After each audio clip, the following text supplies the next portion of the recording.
Hey guys, what's going on? I'm drinking this iced latte, but I'm really about to go in this gym and work out. Um, so just a quick video for you guys. I don't know. Maybe it works better when you guys see my eyes. I ain't got no makeup on today. It's all good. It's all good. But anyways, what it is that, guys, a lot of us struggle with understanding our purpose in life, right? And I'm the same way. I used to struggle with like, what am I here for? What are my gifts? What am I good at? All of these things. And from someone who has struggled, okay, for someone who has struggled, okay, with that, okay, for real, like, dang, what am I good at? It seems like everybody's good at this and that, but I'm not good at this, and I don't know what I'm good at. What are my gifts?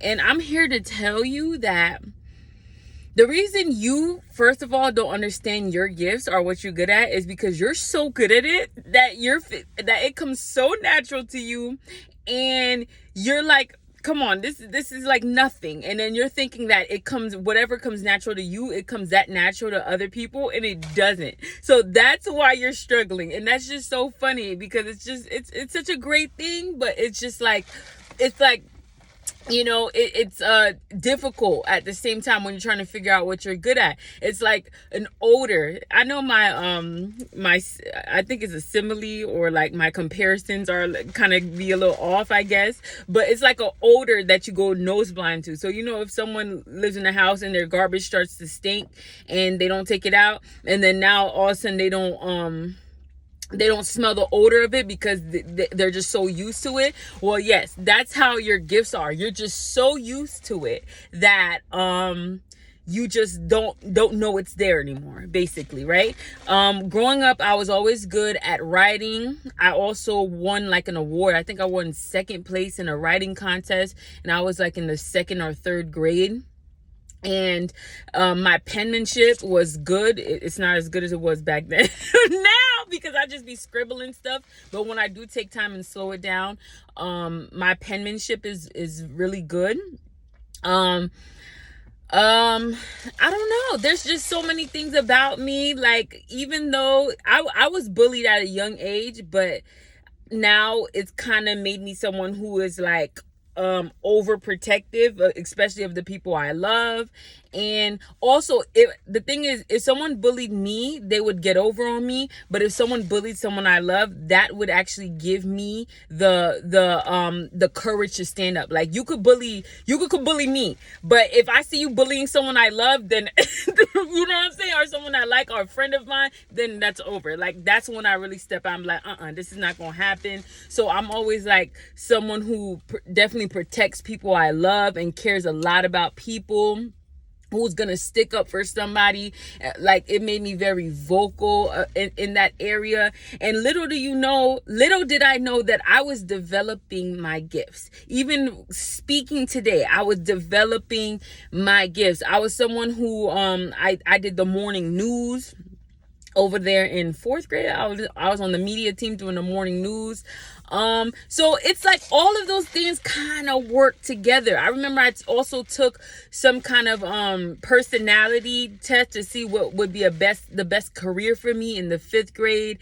And one of the top things, like on the bottom, was lawyer. The second row was lawyer, and a whole bunch of things that had to do with lawyering. And that's not a surprise probably to you either. But on the top row, it was a radio personality. And come on, doesn't that make sense for right now? So it's like all your life, there's been some like hints and inklings of things that you're good at. And maybe the things are things that you're not really even that interested in. Things that you take for granted because you don't know how good you are at it, and you're thinking that everybody's good at it, and it's just so minuscule, it's so small that it's not worthy of anything. But the thing is, it is. That's your gift. That's what you're good at. You feel me? Like, you can do that better than anybody else that you probably know, or a lot of other people. So this is something that you need to take upon yourself to begin to pour into, because not only is it going to have to do with your purpose, some of it, but it is also your moneymaker. And as I'm talking to you guys, I'm confirming this with me. It is your moneymaker. Your moneymaker is something that's going to set you free, that has the ability to set you free financially, and you don't need the cosign or the support of anybody else to make this happen for you, because this is what God has called you to do. This is an area that God has called for you to operate in. And he's also going to send you the people that, and when I say you don't need a cosign or support from people, of course we need cosigns and support to make it to the top, to where we are going. So you just have to trust in God for that.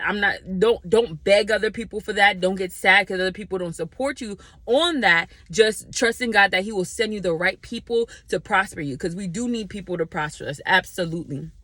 So that's what it really is. It's just the thing that you take for granted in your life, that you do so well, that you need to take a deeper look into and begin to work on those things, begin to perfect them, so you can start to put it to use in your life.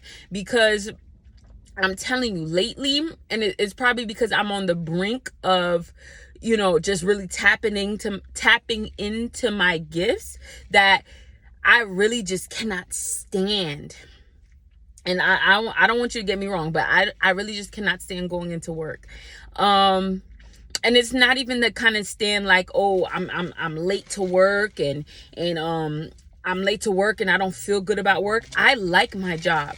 Okay, I almost said I love my job, because I do kind of love my job. Like, even though I'm almost reaching my 3 months. Like, by tomorrow it's going to be 3 months, and I've been doing so well, and they've been complimenting me, and they've been really like affirming me and boosting me up, and that goes a long way. Like, it really took this job. This is a whole nother story, but it really took this job to show me how people affirming you, affirmations, even though you shouldn't you shouldn't invest solely into that, and you should always just be confident in yourself, but having people around you to affirm you in what you're doing, it just goes a long way. So that definitely applies too. But that's what people do to me at my job. So don't get me wrong, I don't work a bad job. My job is great. The pay is good, because I'll never say the pay is great, because great pay for me is financial freedom, baby. But you know what I'm saying? But for right now, I understand that I'm blessed and I'm grateful to get the pay that I do get as of right now. And and they assure me that there's gonna be promotion for me. Like, my job is a good job. And I should be nothing but grateful for the job I have right now. A good environment, everything. Like, it's a great place for me. So when I wake up, I get there on time or even earlier, and I do my best. I work from 8:30 to 5 p.m., baby. I am working and doing my best over there. Trust me, I really do put in the work, because I just work as if I'm working onto God, and I want to, I just want to be a good example, a good employee, and just things like that. So I just said all of that because I don't want anybody to think I just hate my job and I'm doing terrible at it. No, it's just that when you get to a point when you know that you are meant for more, and you really want to tap into your God-given gifts, like, that your purpose in life is not meant to be behind a desk and do functional work. And when I say functional work, it's like you're doing stuff that help the company, right? You're doing stuff that help the company, but it's not really stuff that make a difference. Like, you filing paperwork, and this is not what I do, but I'm just doing an example. But you filing paperwork and making sure everything is in order. Yes, the company needs that to be functional, to function, right? But in the grand scheme of things, doing all of that stuff, it doesn't really have any real purpose in it, but to push whatever the company is doing further, like filing paperwork, making sure everything is good. Like those things are necessary, but they're not purposeful. They're not purposeful, because what is you working behind the desk, filing paperwork, making sure accounts and everything are together. Like I said, it's good for the company and the accounts, like they need that kind of organization, but in the grand scheme of things, it's not really purposeful work. It's not really impacting lives in a deep way. It's helpful for the company, but it's not impacting lives. And I feel like in your purpose, it's gonna be, I don't know if this is for everybody, but I feel like when you operate in your purpose, it's gonna be impactful. It's gonna be deeply impactful to other people's lives. And that's really what I'm shooting for. So when you know that you're going to want to do something on a deeper level, and just working a 9-to-5 job is not going to be enough for you. It's not going to be enough. And like I said, I show up on time, early. I do my best. I work. I'm not lazy. I really do what I'm supposed to do. But at the same time, I need more. And not only I need more when it comes to impacting people's life, and I need more when it comes to financially, money. I just need more. Because I believe that I'm supposed to achieve financial freedom. That's one of my life goals. So that's not going to help me achieve that. So it's not something that I see for me as a long-term situation, even though I'm still appreciative of the position I do have. So, and then on lunch breaks, I go down to the beach, because I work close to the beach, and I'm just like taking in the atmosphere, the water. I really love sitting by the water, watching. Like that just gives me some kind of, I don't know, some inner something. And I see people, and it's just it's usually such a great day outside, because I live in Florida. And it's just like, I don't know, a big part of me doesn't even want to go back to work. I'm sorry, I'm spitting. I don't even want to go back to work like that. And it's like, it's not hard for me to go back, because I say this is what I say, because when people know I go out to the beach, I tell my coworkers that. They say, no, I'm not going to go out there, because if I go out there, I'm not going to want to go back. So to me, your mindset basically, and I'm not saying this is wrong, but I'm just saying I want the opposite mindset, because your mindset is that you don't want to go out there because you don't want to experience the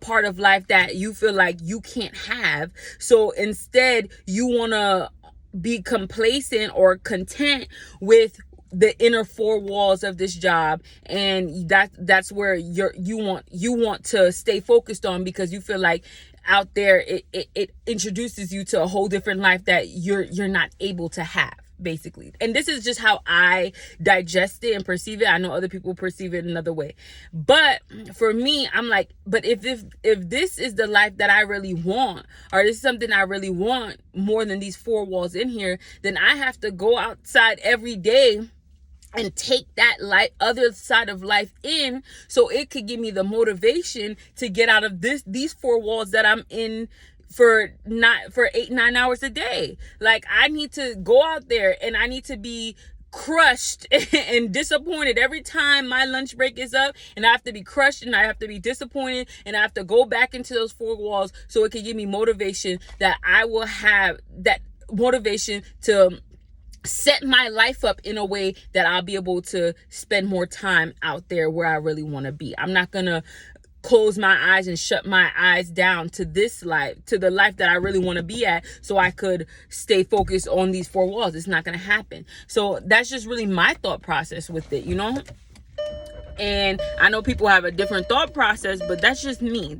And if you think like me, then, you're going to see what I'm saying. Okay, I really want this type of life. I really want that financial freedom. I really want to operate in purpose. I really want to not have to worry about money. And I don't worry about money currently, because of a promise I made to God. I promised God that, I wouldn't worry about anything. And I'm keeping that promise, because, last season, God really showed up for me financially. And I'm like, you know what? and I told God before he showed up for me financially, because I was in a little bind, and I said, God, if you show up for me in this way, I'm never gonna worry about money again. I'm never gonna worry about provision again. Like, I'm gonna trust you to provide for me. And he really, really, really, really did. And I said, nah, I ain't gonna worry about money no more. So even now that I'm in a place that I don't have to worry about money, and I made a promise to God not to worry about money, even though like I don't have the most money right now, you know, and I could, if I wanted to subject myself to being worried about money, I can, but I'm choosing not to because of a promise I made to God. And, you know, God never fails you. He's always going to come through, and that's what I truly believe. So that's how I live my life. But that still gives me the empowerment to make more happen for myself and not settle for less, like this other video that I have coming for you guys. And just to truly seek out my real purpose in life and not settle, period. So I'm about to go into this gym. Thank you guys for listening, and I'll see you guys soon.